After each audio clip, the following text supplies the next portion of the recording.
have here is one of the trailing arms from the E36 M3 rear end. All the bushings are shot, wheel bearing shot. All of the joints for the control arms are shot. We're going to be stripping this whole thing down and upgrading all these components. We're going to be adding a spherical main rear trailing arm joint and just replacing the control arm joints with the standard ones you'd use from the factory. So I'll show you how to pull a wheel bearing and all that stuff. Got a couple special tools here. You can obviously do this other ways, but since I have the tools available, I'm just going to use the tools, make life easy. Let's get into it. Alright, so first thing we're going to do here is get the wheel hub out.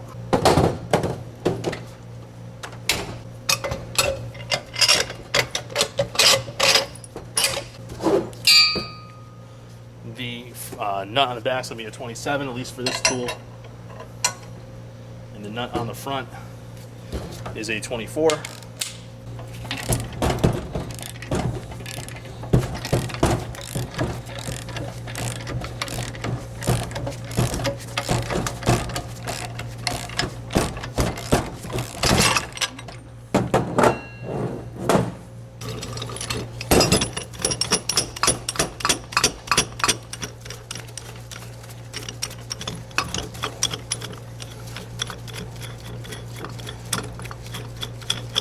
Next thing we're going to have to do is remove the wheel bearing.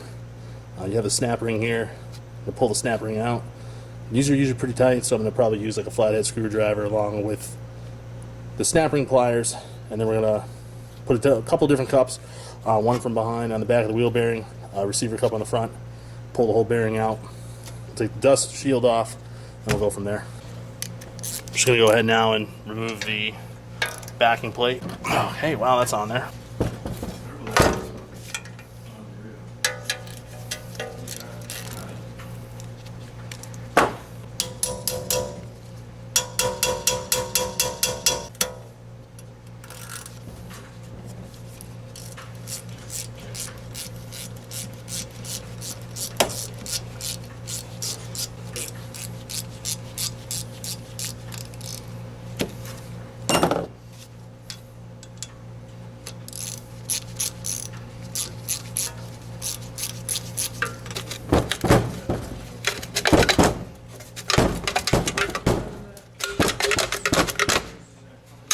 Alright, so before we can remove the wheel bearing, got to remove the snap ring. You can kind of see how on one side that snap ring is moving.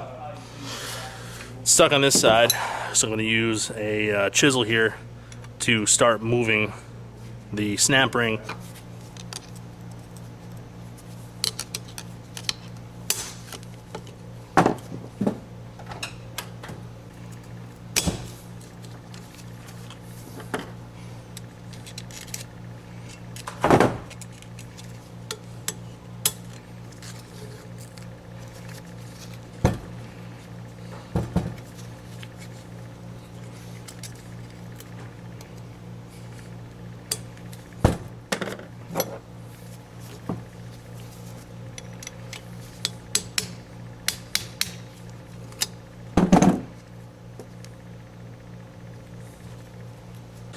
Alright, so now we're going to go ahead and press the wheel bearing out. I have a cup that sits on the outer edge of the wheel bearing housing. I'm going to use this little cup to press from behind, and we'll get the wheel bearing out, and then we can start disassembling some of the other pieces.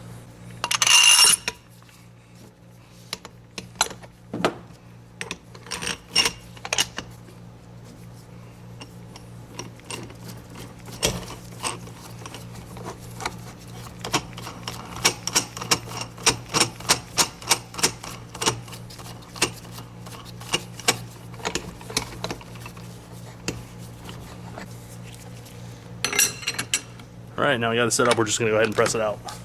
Should come out pretty easy.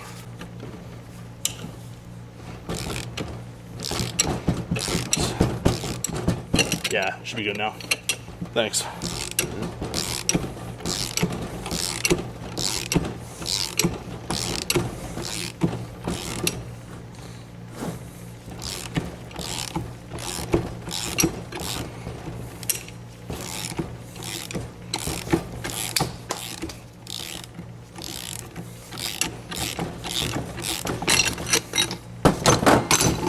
Obviously had the help from a friend there.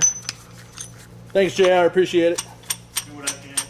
I wish I had my impact gun, that would have made it easy. But left it at home. Piss poor planning produces piss poor results. Alright, there's our old wheel bearing. I'm actually going to hold on to this for later when we press in the new wheel bearing. The inner race is obviously still stuck to this wheel hub. However, this wheel hub is damaged, so we'll not be reusing it anyway. Plus, not going to press that back in immediately to begin with. Alright, next thing we're going to focus our attention on here is the trailing arm mount bracket, which is held on with an 18mm nut and an 18mm bolt.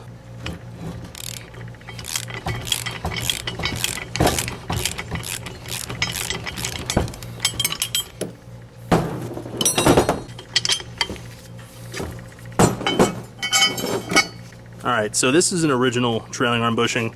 As you can see, the entire center sleeve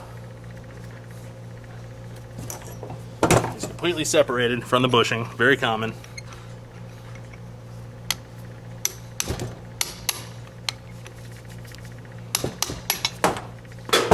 There it goes. The newer bushings are a split design, or the sleeve is split. Makes it easier to install, and I think it also reduces some of the stress on the bushing. But all of the original non-slit bushings, they all fail like that.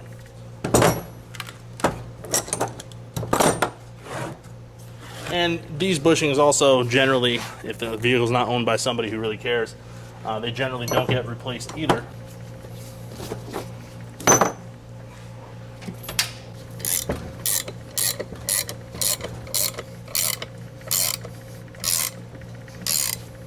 Now, these bushings can be pretty stubborn, so you might have to work at it from a couple different angles.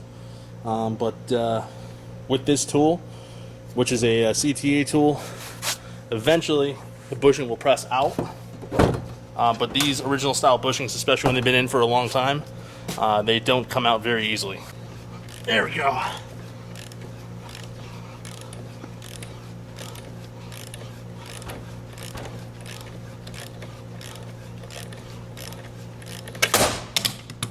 Jesus Christ.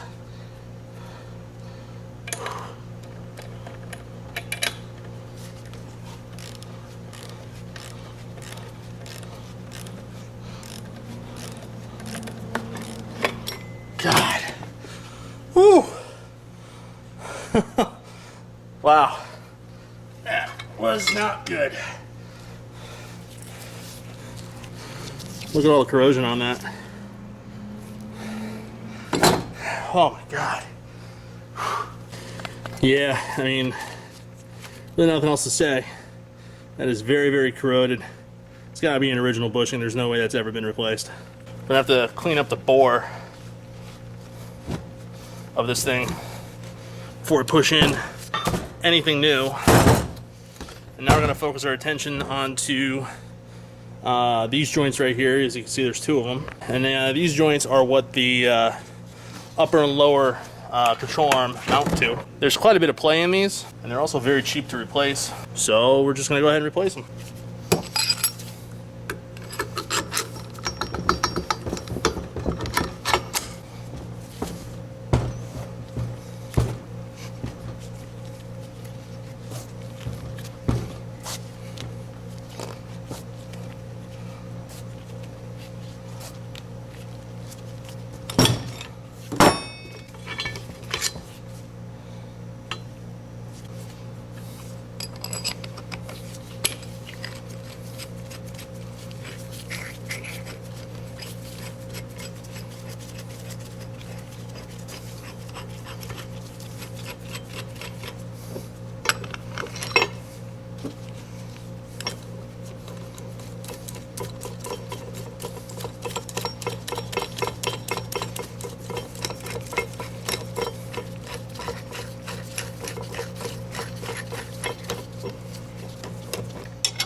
And that's pretty much how you would press out all of the bearings and the joints on any E36 or E46 or E83 or E85, E86 trailing arm, or E89. I guess that would be the same as well. This one was a little tough because of all the corrosion, but honestly the installation procedure is much simpler than the removal is. I'm gonna have a video on the installation of all the new parts, but you know, here are the two joints that were original. I don't think these have ever been replaced. Yeah, I mean, you could just feel the play inside of the joint. And then obviously that trailing arm bushing was totally shot. And you know, the wheel bearing itself, I mean, the wheel bearing seemed okay, but for what this car is going to be doing, it makes absolutely no sense to cheap out on something like a $30 wheel bearing. And so the next video is going to be the installation of the new R-tab, the new control arm joints, along with the new wheel bearing. You know, I'm going to show you the advantage of the upgraded parts, because we're going to be doing a spherical R-tab right here. Obviously, we're just using the standard OEM spherical sealed joints for the upper and lower control arm. The process of installing the new parts is actually much simpler than removing, only because we're going to clean up the bores for all of these, and it's going to make installation much simpler than removal. And I'm also going to show you the advantage of the spherical R-tab as opposed to a standard rubber or polyurethane R-tab. So that's going to be the next video. Hope you enjoyed. Obviously, if you like what you see, hit that subscribe button. We're going to be doing many more videos like this until the car is complete. You know, if you have any questions or comments, leave it below. I will link the tools that I use, at least used for this job, in the description. But until the next one, thanks for watching, and I'll see you for the next video.